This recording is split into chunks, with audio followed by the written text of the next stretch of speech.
Menteri Purbaya menyampaikan bahwa sampai akhir tahun ini harga BBM subsidi tidak ada kenaikan. Kalau misalnya harus menaikkan harga Om, kira-kira tuh berapa persen sih Om optimalnya? Hai Smart Planners, kita jumpa lagi di episode berikutnya setelah sambungan dari yang kemarin di Bitalk Indonesia yang ada di Bisense Indonesia. Kita salam curhat dan cuan.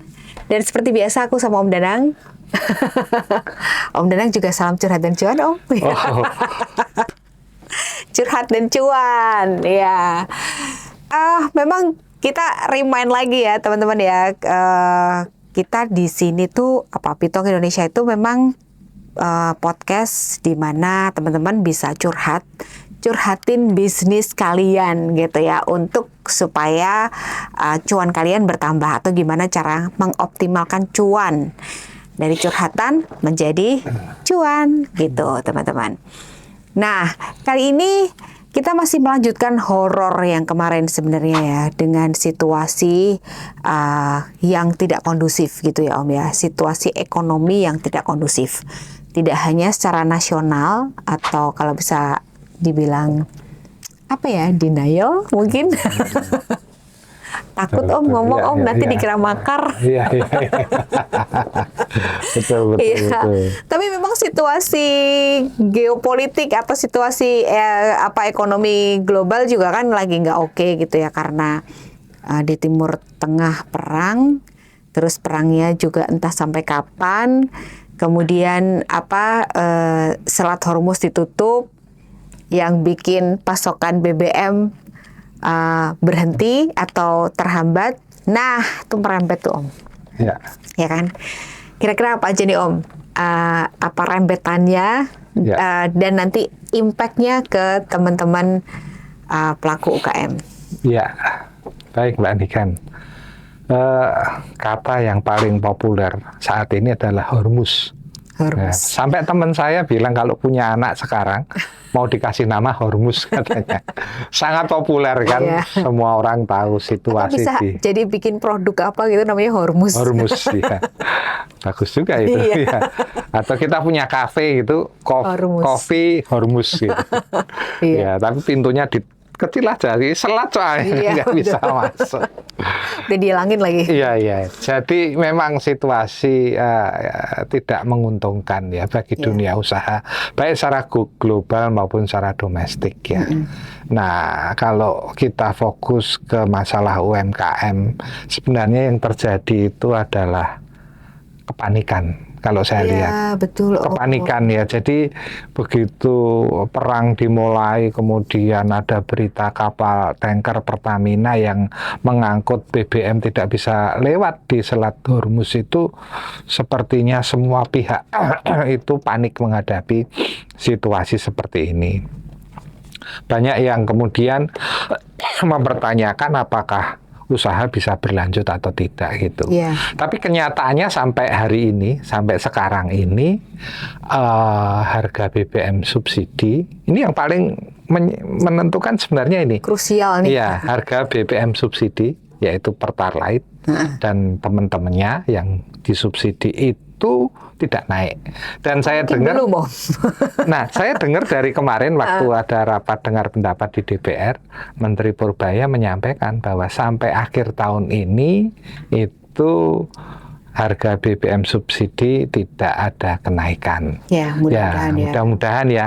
Apakah itu bentuk jaminan pemerintah atau bagaimana? Bentuk denial. Iya, seperti itu ya.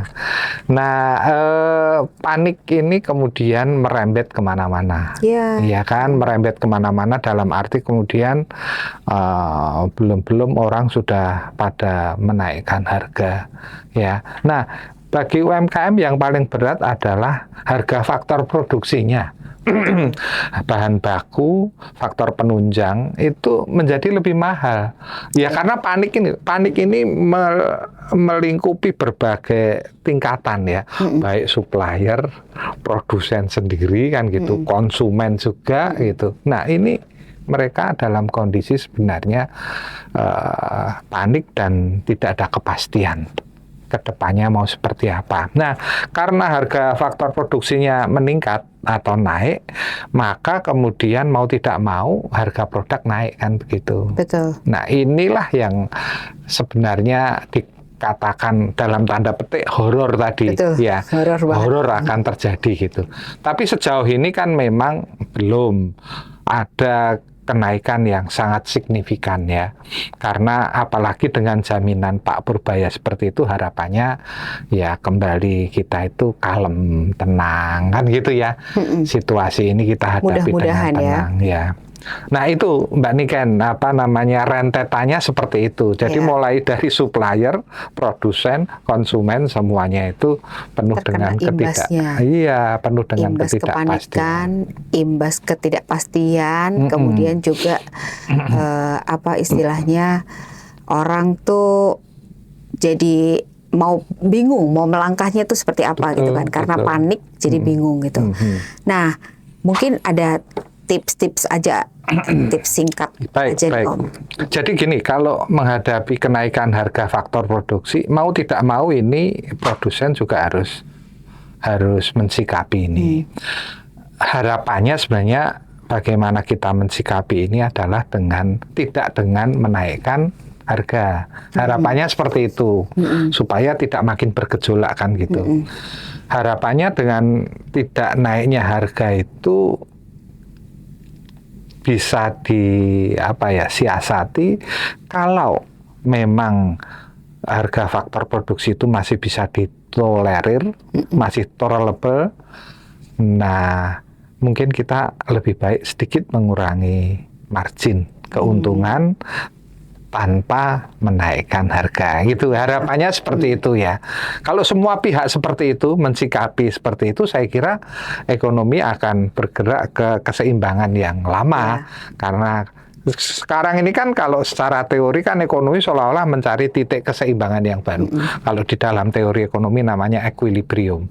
Seolah-olah mencari titik keseimbangan yang baru, padahal kan ini semua masih bisa disiasati. Padahal kan itu semua karena panik tadi, sentimen negatif dengan terhadap situasi saat ini itu berpengaruh sekali terhadap kondisi ekonomi kita. Satu itu, ya kan, artinya kita harus clarity sebenarnya. Ya, betul.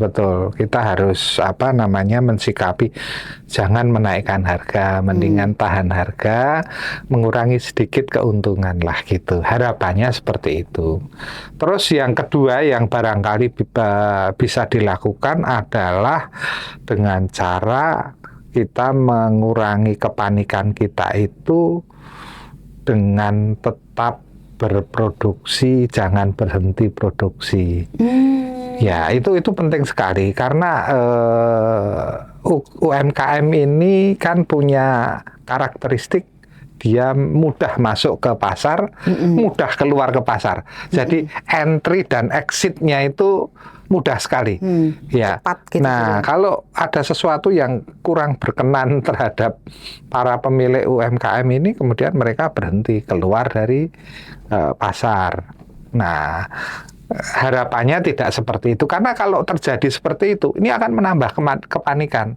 Dalam arti yang biasanya orang jualan kok sekarang nggak jualan aja. Yang biasanya orang itu ada, supplier itu mensuplai kok sekarang enggak. Nah, itu makin membuat kondisi psikologis yang kurang menguntungkan ya. Ini kalau dibilang bahwa ya kita sebagai pengamat bisa berbicara seperti itu, tapi pelaku saya memahami memang berat, tetapi harus ada cara. Kalau itu dilakukan bersama-sama ya, harapannya tidak merubah equilibrium yang sekarang, tetapi kita tenang, gitu kan? Iya, betul.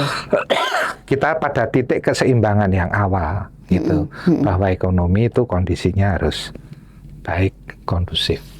Kira-kira itu Mbak Niken. Kira-kira itu ya. Dua mungkin aku nambahin tadi ya, dari sisi harga jangan dinaikin, kalau bisa ya mungkin kita yang mengalah sedikit dengan mengurangi keuntungan. Yang kedua adalah tetap konsisten berproduksi. Betul. Dan dari sisi psikologi memang kita perlu yang namanya clarity, gitu kan. Clarity itu kalau kita tenang, otomatis pikiran kita clear dan kita juga bisa melangkah dengan cermat, gitu ya Om ya, dengan bijak supaya enggak kesana kemari dan diusahakan juga jangan pivot langsung ya Om ya. Kalaupun pivot juga harus ada prosesnya gitu supaya enggak kenapa nih tiba-tiba kok pivot gitu kan. Jadi itu yang mesti dipikirin juga. Setuju sekali itu. Jadi kita jangan terlalu banyak melangkah yang tidak produktif ya.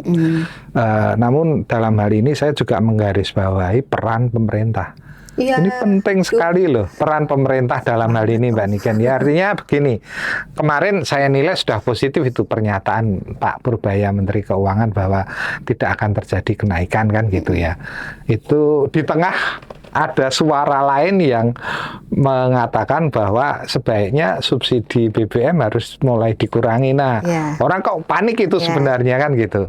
Tapi Pak Purbaya ngomong kayak begitu sampai akhir tahun kita aman itu salah satu bentuk pemerintah menciptakan kondusivitas iklim usaha. Nah, aspek-aspek lain menurut saya pemerintah harus tetap menjaga kelancaran kredit UMKM atau stimulasi juga mesti dana stimulasi ya kan mungkin bisa dilakukan, kemudian menciptakan iklim usaha melalui kemudahan. Nah, apapun ya dari pemerintah, beliau di pemerintah yang lebih tahu, tapi itu perlu. Betul. Supaya situasi ini tetap kondusif, tetap terjaga gitu. Jadi tidak hanya teman-teman pengusaha saja yang dituntut, jangan panik, ya, Anda harus tenang, jangan naikkan harga, ya kan? Kita akan menyampaikan gitu. Tapi kalau pemerintah sendiri tidak punya efforts atau upaya untuk menciptakan iklim yang kondusif, ya tetap saja akan ada gejolak. Ini fungsi dan faktor pemerintah menjadi sangat-sangat penting dalam hal ini, gitu Mbak Niken. Tapi saya agak tergelitik ini Om, kalau misalnya harus terpaksa banget menaikkan harga, gitu ya. Karena kan tadi mungkin udah nggak ketolong lagi, kan kita nggak tahu nih Om, mungkin bulan ini Pak Purbaya mengatakan seperti itu gitu ya, bahwa kita masih aman, tapi kita nggak tahu dinamika yang terjadi, lalu ada gejolak yang mau nggak mau BBM subsidi jadi naik, dan otomatis rentetan yang tadi disebutin Om Danang makin makin mendesak lagi gitu. Nah, kalau misalnya harus menaikkan harga Om, kira-kira tuh berapa persen sih Om optimalnya? Ya memang kalau dalam hal persentase memang tidak bisa dikatakan, ditentukan ya, karena memang setiap industri itu berbeda-beda, punya karakter yang berbeda-beda, sehingga punya kebutuhan naik harga juga berbeda-beda. Nah, tapi yang jelas begini, kalau memang harus ada kenaikan gitu, saya kira juga kembali kepada peran pemerintah ya, untuk tetap menjaga kondusivitas gitu. Balik lagi ya Om, sebenarnya peran pemerintah lagi ya Om. Betul ya kan. Kalau misalnya memang kemudian ya kita nggak tahu ya, kemudian BBM subsidi naik gitu, peran pemerintah untuk membantu UMKM mengurangi biaya-biaya lainnya. Kan gitu ya, atau ada fasilitas insentif atau apa gitu itu ya, yang saya maksud ke sana. Mungkin kembali direview lagi mengenai PPN, direview lagi mengenai fasilitas kemudahan bagi UKM yang intinya adalah menekan ongkos. Gitu. Kalau enggak ditekan ongkos, nanti ini tidak terkendali ini. Seperti itu Mbak Niken. Menarik ini, teman-teman. Aku mau menyampaikan satu hal dulu sebelum kita lanjut diskusi dengan Om Danang. Nanti teman-teman jangan lupa like komen dan share juga untuk video-videonya Bitok. Dan juga jangan lupa mampir ke video-video kita sebelumnya, karena kita banyak berbagi atau berdiskusi mengenai tips, trik untuk kita mengoptimalkan cuan kita gitu ya teman-teman. Dan satu hal lagi, Business Indonesia itu punya program yang namanya UKM Growth Lab. UKM Growth Lab, apa sih UKM Growth Lab itu? Jadi kita punya semacam pendampingan dan kelas-kelas yang ada di 5 area. Ada operasional, marketing, branding, kemudian pengembangan produk, dan juga keuangan. Jadi kalau teman-teman memerlukan bantuan kami dengan senang hati membantu, baik dari sisi audit gitu ya, auditnya dari audit SOP, audit keuangan, pencatatan keuangan gitu, atau sampai ke pengoptimalan market. Misalnya strategi pemasarannya mesti diapain nih. Nah, itu kita bisa bantu banget. Don't worry, karena kita sistemnya adalah pendampingan, supaya teman-teman juga merasakan bagaimana caranya menyusun sendiri. Jadi kita akan dampingin sampai teman-teman bisa gitu ya. Betul. Nah, Om Danang, aku juga tertarik nih dengan kondisi yang membuat UMKM porak-poranda karena daya beli. Ya. Nah, gimana nih Om caranya, tips paling simpel aja untuk mengatasi supaya daya beli, gimana ya, UMKM itu tetap bisa survive meskipun daya belinya menurun gitu Om. Selain memotong laba tadi ya Om, karena memotong laba udah nih. Ada lagi Om kira-kira tipsnya Om? Yang secara konvensional tuh biasanya UMKM memberikan insentif berupa diskon. Oke. Iya, terus kemudian ada hadiah. Iya kan, sehingga memacu konsumen itu untuk tetap mengkonsumsi produk-produk yang dihasilkan oleh UMKM. Nah, ada banyak cara sebenarnya ya, tetapi memang ini semua ya tetap pada akhirnya membutuhkan biaya juga. Betul. Gitu. Karena diskon itu bukan berarti tidak berbiaya. Diskon itu kan berbiaya. Akhirnya siapa yang menanggung diskon itu? Kan produsen juga kan gitu. Nah, artinya ada hal-hal lain yang untuk mendorong daya beli masyarakat. Tapi isu daya beli masyarakat itu bukan isu mikro sebenarnya, tapi dia isu makro. Ada yang bertanggung jawab. Siapa? Pemerintah. Kembali ya pemerintah kita ya. Memang tugas berat dari pemerintah ya untuk tetap menjaga keseimbangan dan menjaga stabilitas ya kan. Ya tetap pemerintah bagaimana masyarakat masih punya daya beli seperti itu. Nah, caranya seperti apa? Beliau-beliau yang di Menko Equin mungkin yang lebih tahu ya. Om, persoalan yang masih dihadapi UKM ya. Kalau tadi memotong keuntungan udah gitu. Nah, ini dengan daya beli nih Om. Gimana ngakalinnya nih Om? Ya, daya beli memang bukan isu mikro ya, tapi isu makro. Artinya yang ada pihak yang bertanggung jawab yaitu pemerintah. Bagaimana meningkatkan daya beli? Apa strateginya, kebijakannya apa? Tentu bapak-bapak pengambil kebijakan lebih paham lah itu ya. Tetapi sebagai contoh ya, daya beli itu pernah ada kasus di mana melakukan satu kegiatan yang sifatnya lebih labor intensif. Jadi seperti membuat gorong-gorong atau membuat saluran air, ya mengerahkan banyak tenaga dan tenaga itu dibayar. Nah, itu untuk mendorong daya beli itu sebenarnya. Gitu ya? Iya, jadi mereka kan punya uang. Kalau mereka punya uang, nah satu itu, yang kedua bansos. Ya, itu sebenarnya adalah salah satu cara. MBG nggak termasuk Om? MBG itu pembuat omprengnya aja itu yang. Ya. Jadi itu kayak bansos dan sebagainya ya. Artinya kegiatan-kegiatan atau dana sosial yang salurkan itu akan mempengaruhi daya beli masyarakat. Iya betul sih ya. Ya itu memang agak beda gitu ya. Tapi aku mau menambahkan satu hal lagi tentang kolaborasi sih Om. Ya. Jadi kayaknya teman-teman nih antar brand owner atau pelaku bisnis UKM ini juga bisa saling berkolaborasi nih. Misalnya nih bikin giveaway, ini paling simpel aja deh, bikin giveaway gitu ya. Tapi bikin giveaway-nya tuh pakai activity dulu gitu.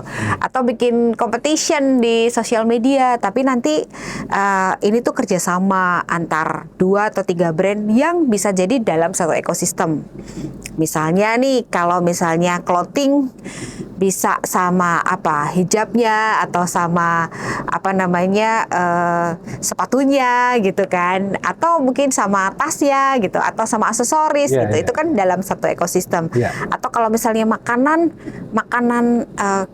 kategori apa dikombin dengan kategori apa, food dengan beverage misalnya, yang 2 brand yang berbeda tetapi masih dalam ekosistem yang sama.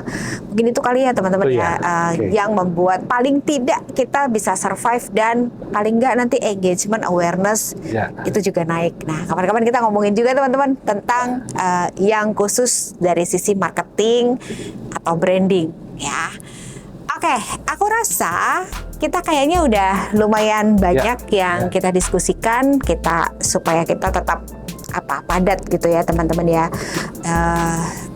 Aku akhiri dulu episode kali ini. Jangan lupa like, komen, dan share. Lalu jangan lupa juga mampir di video-video kita yang sebelumnya. Baik, kita tutup sekarang. Sekian dan terima kasih. Salam curhat dan cuan. Sampai ketemu.